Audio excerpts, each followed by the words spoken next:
আমার Bangladesh party AB পার্টির প্রতিষ্ঠাতা প্রধান উপদেষ্টা ব্যারিস্টার আব্দুর রাজ্জাকের মৃত্যুটা আমাদের জন্য খুবই কষ্টের এবং আমরা সত্যিকার অর্থে একজন অভিভাবক হারিয়ে ফেলেছি। উনি আমাদের দলের গঠনের শুরু থেকে ওনার নির্দেশিকা, ওনার চিন্তা, ওনার ভারসাম্যপূর্ণ নির্দেশিকাগুলো আমাদের জন্য খুবই দিক নির্দেশক ছিল। ওনার আন্তর্জাতিকভাবে ওনার যে সম্পর্ক ছিল, যোগাযোগ ছিল, সব জায়গায় আমরা ওনার কাছ থেকে সেই সহযোগিতাটা পেয়েছি।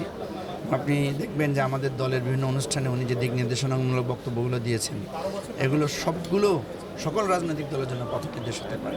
মানে ওনার অসাধারণ দিক যেটা, সেটা হচ্ছে ওনার শত্রুরাও ওনাকে পছন্দ করে। এই যে ওনার অপোজিট পার্টির পক্ষ থেকেও উনি একটা সমীহ আদায় করেছেন, সম্মান আদায় করেছেন। এই ব্যক্তিত্ব, এই ধরনের ব্যক্তিত্ব আমাদের সমাজে বিরল। তো আমরা দেশবাসীর কাছে দোয়া চাই, সবাই ওনার জন্য দোয়া করবেন এবং ওনার এই ভারসাম্যপূর্ণ জীবনের দিক নির্দেশনা যাতে আমরা ফলো করতে পারি, আমরা দেশবাসীর কাছে সেজন্য দোয়া চাই।